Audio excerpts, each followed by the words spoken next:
Robert Aickman's first book was written with Elizabeth Jane Howard. We're for the Dark, 6 Ghost Stories was published by Cape in London in 1951.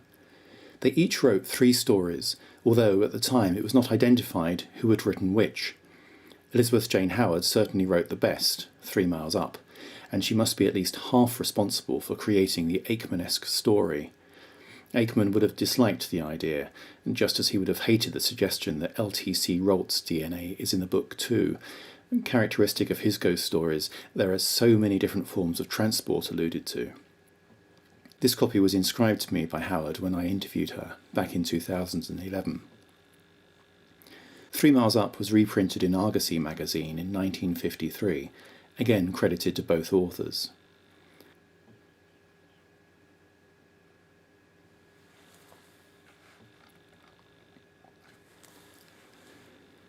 This Mayflower Dell paperback reprint dates to 1965. There was no US edition of this collection. After the Second World War, Aickman contributed articles and stories to various magazines and periodicals, including The 19th Century and After, The Jewish Monthly, and Opera.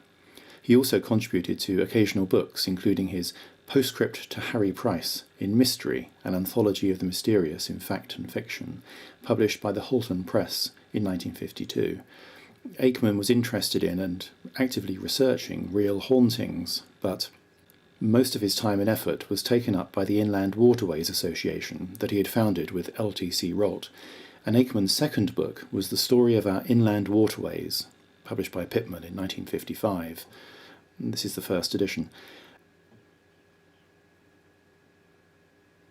And Know Your Waterways was first published by Coram in 1955. These are examples of the many reprints. Amongst Aickman's various contributions to magazines was this article, published in the Illustrated London News at Christmas 1959. Ghoulies and Ghosties of England.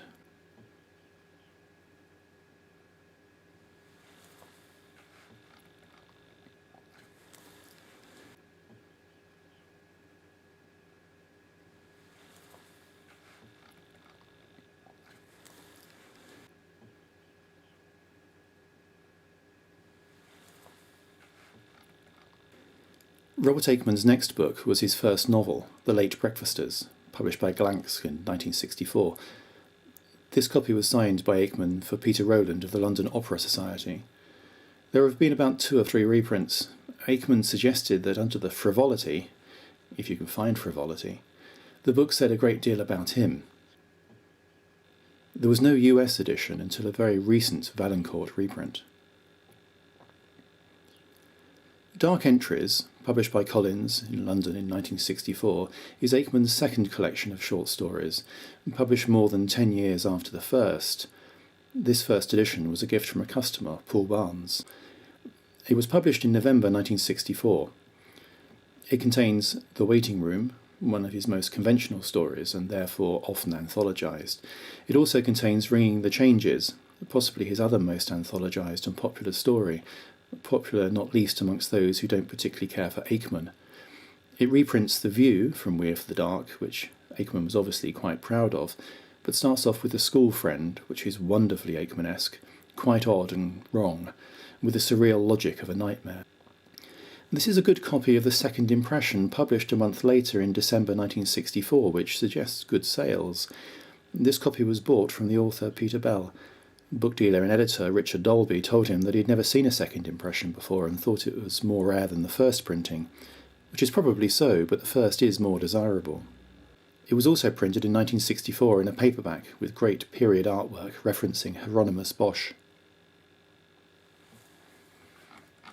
Between 1964 and 1972, Aickman edited 8 volumes of the Fantana books of great ghost stories, most including a story by the editor and a useful introduction. These are a mixture of various printings. In most of them, Aickman included a story of his own. He only ever included one story from each author. Aickman wrote in the introduction to the first volume, "There are only about 30 or 40 first-class ghost stories in the whole of Western literature." Powers of Darkness, Aickman's third collection of short stories, was published by Collins in London in 1966. This first edition is a presentation copy inscribed in August 1968 to Kirby Macaulay, Aickman's American literary agent. The jacket is pristine because it is a facsimile. Aickman is getting into his stride as a writer by this time, and I particularly like A Roman Question, which is properly but believably bizarre and surreal. Aickman's first volume of autobiography, The Attempted Rescue, was published by Galanx in 1966. Galanx jackets often make grandiose claims for their books, presenting these claims as though they're quotes from reviewers. They say that it is outstanding and deserves to sit by classics of the genre, and the hyperbole is probably right. But the inside flap of the dust jacket makes it clear that they think readers will be interested in Aickman because he is known to them through his work for the Inland Waterways Association, not his fiction. This volume takes Aickman's life right up until the beginning of the Second World War. Aickman almost immediately wrote the second half of his autobiography, The River Runs Uphill, but apparently the publishers hadn't been able to come to terms with it. Considering that it is far more straightforward and factual than the first volume, it's impossible to now know whether Galanx thought it too partial, if not actually misrepresenting the facts.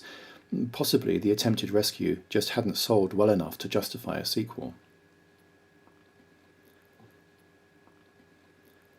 Sub Rosa was published in 1968. This copy, in its original jacket, is signed and dated. This is Aickman at the height of his powers, every story a classic. The collection was remaindered, though. 40 of those remaindered copies were bought up by the resourceful George Locke, and he got Aickman to sign them for him. This isn't one of those 40. In the 1970s, Aickman was published in the magazine of fantasy and science fiction alongside Isaac Asimov, James Blish and others. The SF covers seem to be an odd outer wrapping for Aickman's stories, but one assumes that his American agent, Kirby Macaulay, was doing his job. Cold Hand in Mine, 8 Strange Stories, was published by Galanx in 1975. The US edition, published by Scribner's in the same year, is the first American publication of Aickman's stories, and this is the book club edition, which, like the Scribner's first, has jacket artwork by Edward Gorey. It was reprinted in London by Robinson in 1988 in paperback. Tales of Love and Death was published by Galanx in London in 1977. This first edition is signed by Aickman on the front free end paper. There was no US edition. Instead, in the US in 1979, Scribner's published Painted Devils, Strange Stories, collecting earlier stories by Aickman, and it is a fine selection with jacket artwork again by Edward Gorey. There was no UK edition because the stories had been previously printed in the UK.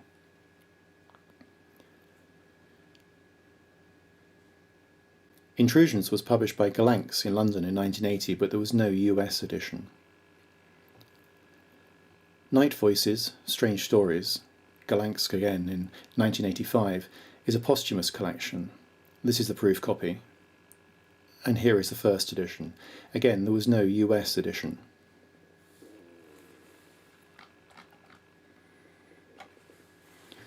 At this point, The River Runs Uphill was finally published by the enterprising Michael Pearson of Burton-on-Trent in the UK in 1986.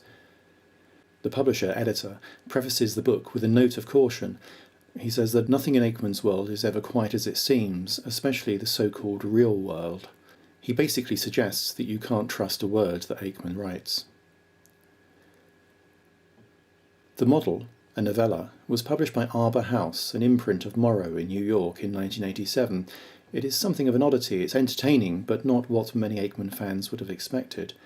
Nevertheless, it was reprinted by Robinson in the UK in hardback and paperback. I only have the paperback. I also have a German-language reprint. The Wine Dark Sea, published by Arbor House, was published in hardback in the US in 1990.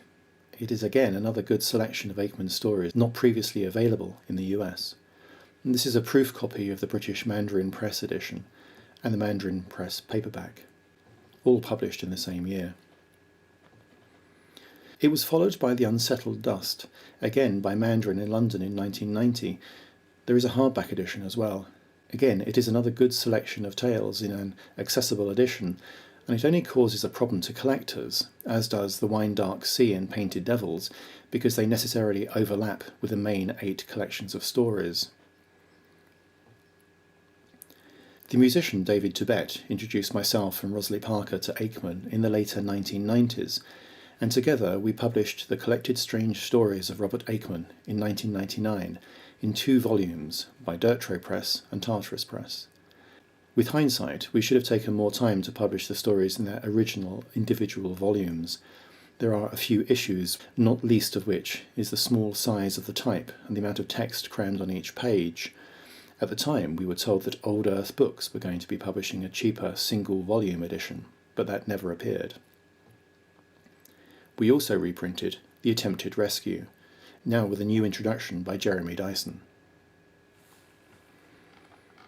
We were later, between 2010 and 2013, able to give Aickman's stories the space to breathe that they deserved, publishing under the Tartarus Press imprint the original 8 volumes of short stories in new editions and with new introductions. We of the Dark was published with an introduction by me. Dark Entries was introduced by Glenn Cavaliero. Powers of Darkness, introduced by Mark Valentine. Sub Rosa, I introduced with added notes by the author. Cold Hand in Mine was introduced by Phil Baker. Tales of Love and Death, introduced by Michael Durder. Intrusions, introduced by Reggie Oliver.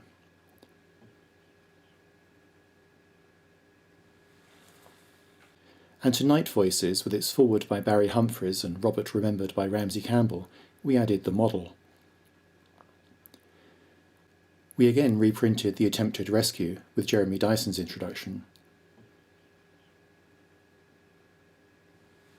and a new edition of The River Runs Uphill with restored text and an introduction by Rosalie Parker.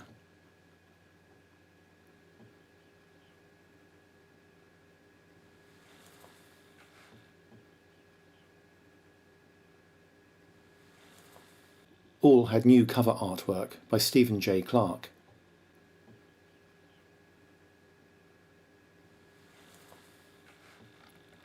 Faber and Faber dipped their toes into Aickman tentatively at first, publishing him print-on-demand in their needlessly austere and ugly Faber Finds series. But they have since brought out very good mass-market paperbacks with useful new introductions, and have introduced Aickman to a whole new readership.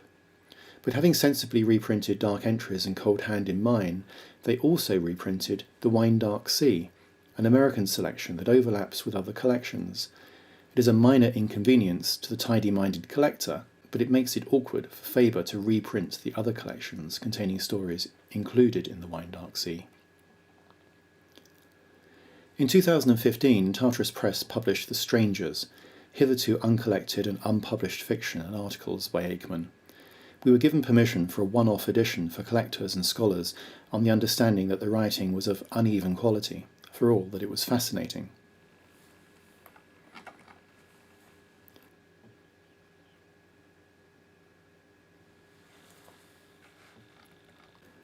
Compulsory Games, a New York Review of Books paperback in 2016, introduced a good selection of Aickman's stories to new readers, including material that we had unearthed for The Strangers.